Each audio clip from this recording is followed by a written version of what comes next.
हरे कृष्णा।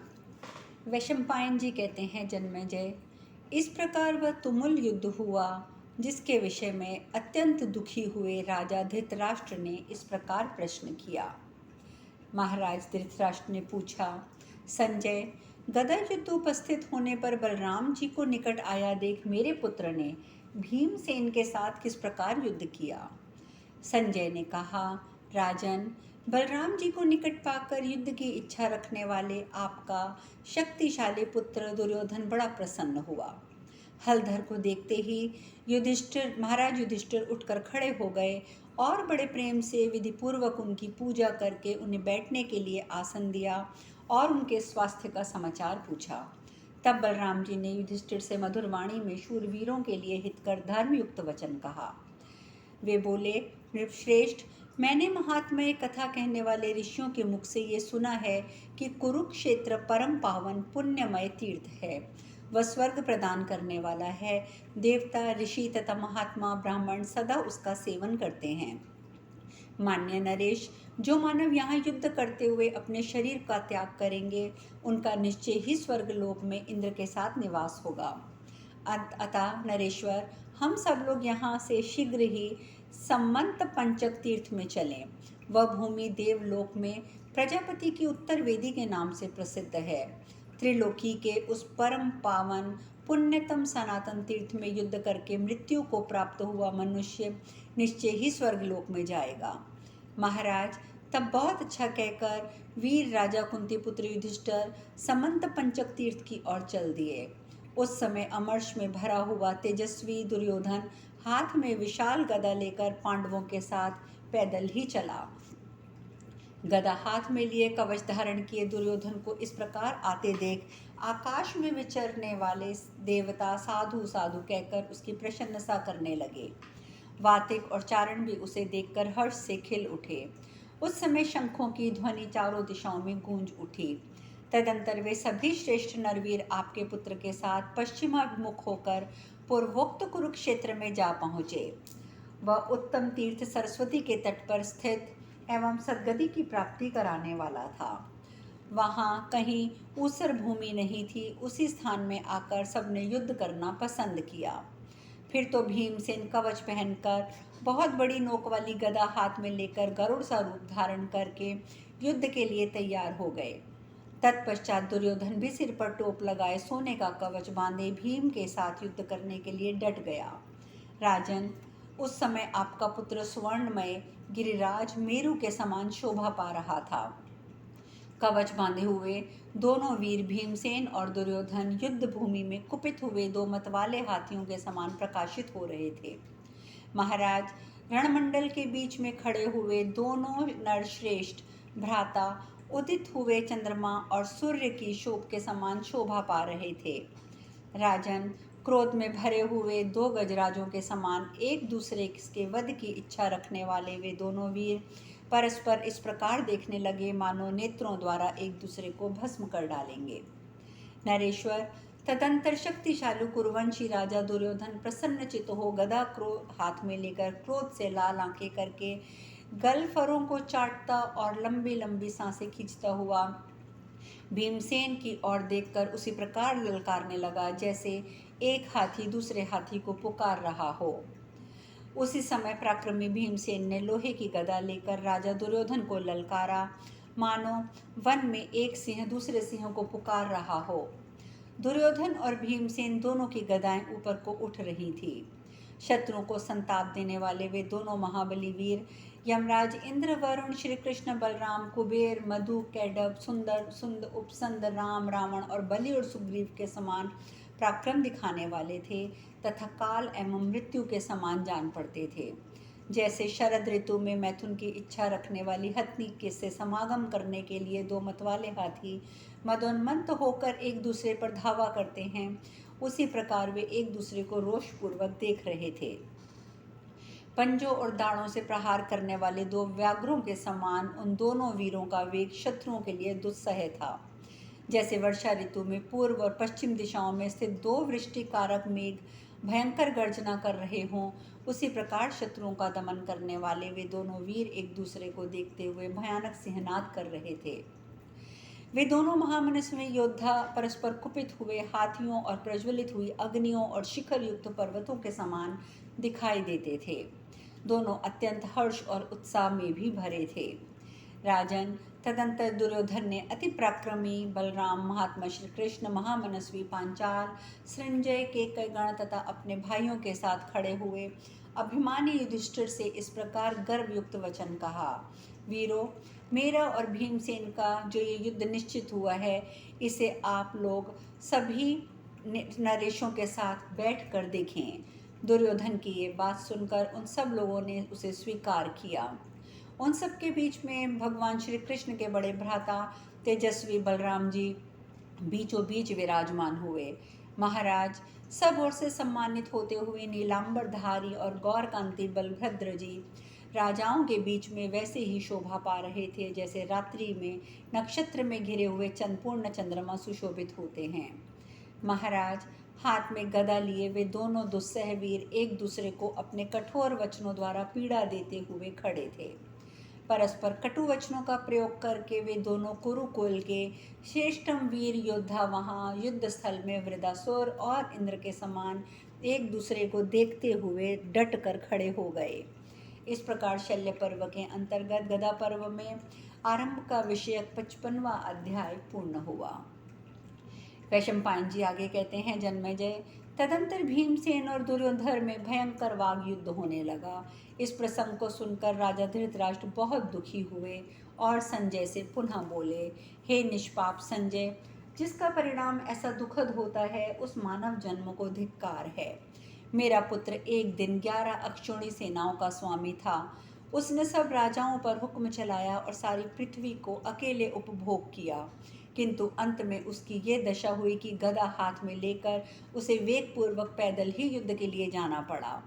जो मेरा पुत्र संपूर्ण जगत का नाथ था, वही अनाथ की भांति हाथ में गदा लेकर युद्ध स्थल में पैदल जा रहा था। इसे भाग्य के सिवा और क्या कहा जा सकता है। संजय, हाय, मेरे पुत्र ने बड़ा भारी दुख उठाया।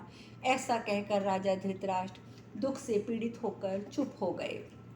संजय ने कहा, महाराज, उस समय रणभूमि में मेघ के समान गंभीर गर्जना करने वाला दुर्योधन हर्ष में भरकर जोर जोर से शब्द करने वाले सांड की भांति सिंहनाद करके भीमसेन को युद्ध के लिए ललकारने लगा।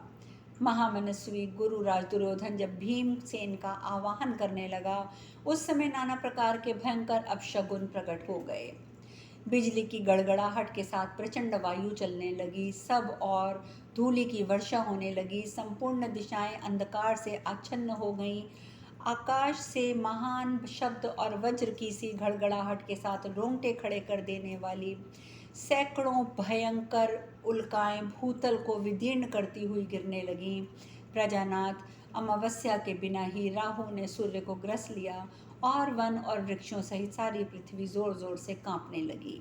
नीचे धूल और कंकड़ की वर्षा करती हुई रूखी हवा चलने लगी। पर्वतों के शिखर टूट टूट कर पृथ्वी पर गिरने लगे। नाना प्रकार की आकृति वाले मृग 10 दिशाओं में दौड़ने लगे। अमंगल सूचक बोलियां बोली जाने लगी। राजेंद्र, अत्यंत भयंकर और रोमांचकारी शब्द प्रकट हो रहे थे, मानो दिशाएं जल रही थी और मृग किसी भावी अमंगल की जैसे सूचना दे रहे थे। राजेंद्र, कुओं के जल सब और अपने आप बढ़ने लगे और बिना शरीर के ही जोर जोर से गर्जनाएं सुनाई देने लगी। इस प्रकार बहुत से अपशगुन देखकर भीमसेन अपने ज्येष्ठ भ्राता यमराज युधिष्ठिर से बोले, भैया, ये मंद बुद्धि दुर्योधन रणभूमि में मुझे किसी प्रकार परास्त नहीं कर सकता। आज मैं अपने हृदय में चिरकाल से छिपाए हुए क्रोध को कौरवराज दुर्योधन पर उसी प्रकार छोड़ूंगा जैसे अर्जुन ने खांडव वन में अग्नि को छोड़ा था। पांडुनंदन, आज आपके हृदय का कांटा मैं निकाल दूंगा। मैं अपनी गदा से इस कुलधाम पापी को मारकर आज आपको कीर्तिमयी माला पहनाऊंगा। आप फिर कभी यह हस्तिनापुर में प्रवेश नहीं करेगा। इसने जो मेरी शैया पर सांप छोड़ा था, भोजन में विष दिया था, प्रमाण कोटि के जल में मुझे गिराया था, लाक्षागृह में जलाने की चेष्टा की थी, भरी सभा में मेरा उपहास किया था, सर्वस्त्र हर लिया था और 12 वर्षों तक वनवास और 1 वर्ष अज्ञातवास के लिए विवश किया था, इसके द्वारा प्राप्त हुए मैं इन सभी दुखों का आज अंत कर डालूंगा। आज एक दिन में ही मैं इसका वध करके अपने आप से उऋण हो जाऊंगा। आज दुर्बुद्धि और अजितात्मा धृतराष्ट्र के पुत्र की आयु समाप्त हो गई है। इसे माता पिता के दर्शन का अवसर अब नहीं मिलने वाला है। राजेंद्र महाराज, आज खोटी बुद्धि वाले कुरुराज दुर्योधन का सारा सुख समाप्त हो गया है। कुरुराज शांतनु के कुल का ये जीता जागता कलंक आज अपने प्राण, लक्ष्मी और राज्य को छोड़कर सदा के लिए पृथ्वी पर सो जाएगा। आज राजा धृतराष्ट्र अपने इस पुत्र को मारा गया सुनकर अपने उस शुभ कर्मों को याद करेंगे जिन्हें उन्होंने शकुनी की सलाह के अनुसार किया था। ऐसा कहकर पराक्रमी भीमसेन हाथ में गदा लेकर युद्ध के लिए खड़े हो गए और जैसे इंद्र ने वृतासुर को ललकारा था उसी प्रकार वे दुर्योधन का आवाहन करने लगे। शिखर युक्त कैलाश पर्वत के समान गदा उठाए दुर्योधन को खड़ा देख भीमसेन पुनः कुपित होकर बोले, दुर्योधन, वर्णावत नगर में जो कुछ हुआ था, राजा धृतराष्ट्र और अपने उस कुकर्म को तू याद कर ले।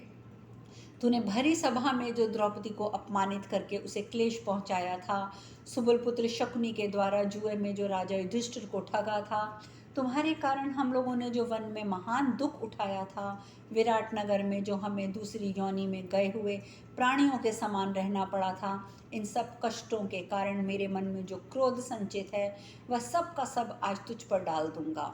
दुर्मते, सौभाग्य से आज तुझे मैं जीता देख रहा हूँ। तेरे ही कारण रथियों में श्रेष्ठ प्रतापी गंगानंदन भीष्म, द्रुपद कुमार शिखंडी के हाथ मारे जाकर बाणशैया पर सो रहे हैं। द्रोणाचार्य, कर्ण और शल्य भी मारे गए और इस वैर की आग को प्रज्वलित करके जिसका सबसे पहला हाथ था वह सुबल पुत्र शकुनी भी मारा गया। द्रौपदी को क्लेश देने वाला पापात्मा प्रातिकामी भी मारा गया और साथ ही जो पराक्रम युद्ध करने वाले थे वे सभी तेरे शूरवीर भाई मारे जा चुके हैं। ये तथा और भी बहुत से नरेश तेरे लिए युद्ध में मारे गए हैं। आज मैं तुझे भी गदा से मार गिराऊंगा, इसमें कोई संशय नहीं है।